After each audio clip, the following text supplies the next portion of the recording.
everybody. Thanks so much for watching more of this story here with this 69 W-31. I want to give you an update, and I'm going to try to keep it short and sweet here.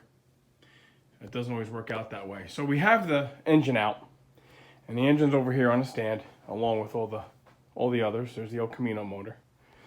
It's going to sit here until we're ready to take it to Mike. Okay, so it's going to sit here. It can sit here indefinitely. I mocked it all back together. It's totally safe where it is and out of our way, so we can keep on moving and get to work. So here's what I'd like to go over. We're going to go over the drivetrain stuff here lastly, all right? For fear of beating this topic to death, I just want to touch upon the guts that are behind the engine, all right? And I want to do this now for, no pun intended, but we're going to be shifting gears here. The next step here after this is we're going to start taking the body panels off, and I cleaned out one of the work trailers outside, and that's going to store all the body parts so we can hoist the body off the frame here. So we're going to confirm a couple things. Number one, we always thought this car had 342 gears because of the 3-row radiator and the stories that were told about how it ran. Well, I pulled the cover off, guys, and we are right. It's got 342s. I'm going to come down here and I'm going to show you as best I can for those that are interested. So factory gear ratio, O rear. O rear is a common Oldsmobile rear, Oldsmobile only. It's got a 12-bolt cover, but not to be mistaken with a 12-bolt rear like a Chevy. This is a 12-bolt cover with a 10-bolt ring gear, okay, 8.5 inch. This is the gear ratio right here. If you guys can see it, you probably can't, but I'm going to tell you that it says 12 and 41. And that's 12 teeth on the pinion gear, 41 on the ring gear. You do the math, that's 342. All right, there's the factory. Get this light better for you guys. There's the factory anti-spin deal, okay? The S spring, it's a clutch rear. See the clutch pack right there on the carrier? This is pretty bad, I'm sorry. Okay, that's better. There's the S spring in the carrier. There's the clutches to the right of that, and you'll see the tabs of the clutches there. There is the ring gear with the correct lettering, the stampings on there. If you can see it, 1241, and I did count them. So that all gut checks, okay? We have the 442, while I'm under here, I'll just show you real quick. We have the 442 suspension, the FE2, and that just consists of boxed lower control arms, rear anti-sway bar, and a little larger front anti-sway bar. Okay, so 402227 is the casting numbers on the rear end housing. The date code that's on there, it just says 35, so 35th day.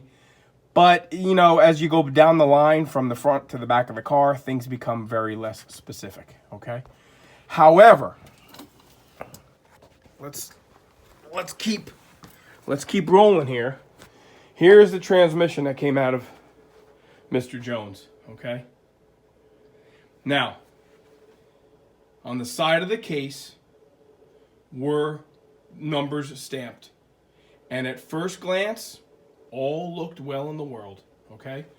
It looked to me like it said P9 C15. But guess what? I cleaned that off, and that is a P8 C15. And I saw that in the car, and I really was just going to save it for the drivetrain video. I assumed it was a P9 C15. P means Muncie. The next digit is the year. This is an 8, not a 9. C15, March 15th. So I said, oh man, it's got the right month. It's got the right day. Maybe that's just a misstamp, that you hear about those stories. P9, C15, we'd be golden. Let's look for the VIN. Well, there's the VIN. Number 1 in the GM line, guys, right, is Chevy. 2 is Pontiac. 3 is Olds. It doesn't even matter because you got a big ugly K in there. That's Kansas City, Missouri, so there's no W-31 ever built anywhere but Lansing, right? So we're going to break this down real quick. 18K, 1822448, I'm sorry. That's a Chevy, 1968, built in Kansas City. Anybody out there with a 68 Chevy built in Kansas with the last 6, 182448, I got your M21. M21's got one groove. 342 cars, everything was standard. 3-speed, I'm sorry, everything was available. Everything was available. Every transmission was available in a 342 car. You could get an M20, you can get the M14 3-speed, you can get M21, you can get in 69, 70, you can get an automatic.